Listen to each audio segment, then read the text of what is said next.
जहां 22 जनवरी को अयोध्या में भगवान राम का प्राण प्रतिष्ठा होना है, वहीं पे आरजेडी लगातार हमला बोलते हुए ये कह रही है कि मंदिर में जाना है तो कई तरह के बयानों को लेके आरजेडी प्रतिक्रिया देते रही है।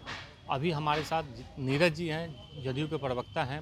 सर, जिस तरीके से आरजेडी हमलावर हो रही है राम मंदिर को लेके, कैसे देख रहे हैं, ये क्यों कर रहा है?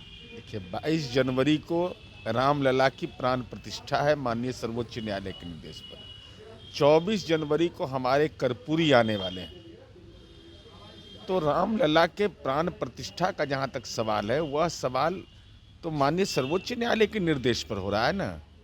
और बाबरी मस्जिद के लिए भी जमीन आवंटित किया गया। अब ये आस्था का सवाल है।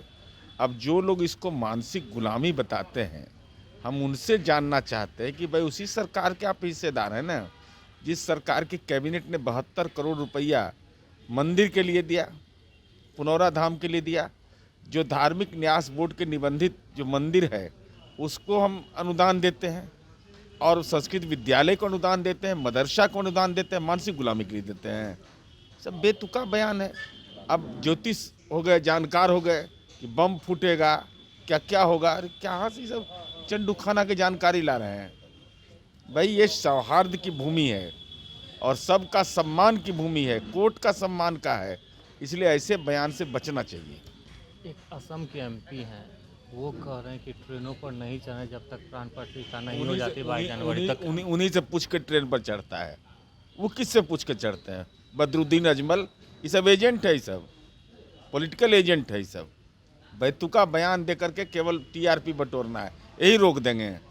राम है तो रहीम है, कौन नहीं जानता है। शिक्षा मंत्री भी तो अति राम को लेकर ये किए हैं। गलत बयान है, ऐसे बयान नहीं देना चाहिए।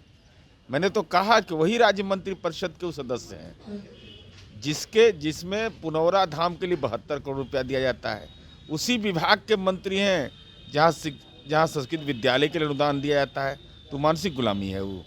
आखिर तो आप लोग मांग क्यों नहीं करते हैं कि उन लोगों जो विधायक इस तरह का बयान देते हैं तो कार्रवाई किया जाए? जब राजद के राष्ट्रीय प्रवक्ता मनोज झा जी ने सार्वजनिक रूप से बयान दे दिया कि हम सर्वधर्म सम्मान करते हैं, तो यही बयान दिए हैं। इन लोग के बयान को नोटिस कौन ले रहा है? जब राष्ट्रीय प्रवक्ता ने बयान दे दिया तो नोटिस नहीं ले रहे हैं। तो इंडिया गठबंधन के तो घटक दल हैं, तो आप लोग को तो चुनाव में खामियाजा नहीं, उनको अपना भुगतना पड़ेगा। इंडिया गठबंधन को काहे के लिए भुगतना पड़ेगा? इसको आरजेडी को भुगतना पड़ेगा? नहीं, जो बयान देंगे उनको जनता हरा देगी, एकदम पक्का। जनता सवाल पूछेगी। जनता सवाल पूछेगी। एक सवाल और है, इंडिया गठबंधन का जो बैठक हुआ था उसके बाद कहा गया था कि दिसंबर लास्ट तक सीट शेयरिंग का मामला सुलझा लिया जाए, लेकिन आज 9 तारीख हो गया, अभी तक किसी भी तरीके से कोई एक्शन नहीं। सीट शेयरिंग पर कल भी बैठक हुई है, उसके जल्द ही सार्थक नतीजे निकल करके आ जाएंगे। कोई चिंता करने की बात नहीं है। 40 सीट पर 1 to 1 फाइट होगा बिहार में। आप लोग कितना सीट पर चुनाव लड़ रहे हैं? क्योंकि आपके जो एमपी हैं, माननीय मंत्री ने तो साफ कहा है ना, भाई मेरा सीटिंग सीट है, हम उस पर लड़ेंगे चुनाव। कितना सीट? 16 तो हमारा सीटिंग है ना भाई। 17? एक हम हार गए थे, 16 तो मेरा सीटिंग है। अब 17 है हमारी सीट, तो उतना तो हमारा दावा बनता है, स्वाभाविक दावा बनता है। अब इसके अलावा जिन सीटों पर चुनाव लड़ना है वो राष्ट्रीय जनता दल, कांग्रेस, वामपंथी पार्टियों को लड़ना है। 23 सीट है, ऐसा थोड़ी कि कम सीट है।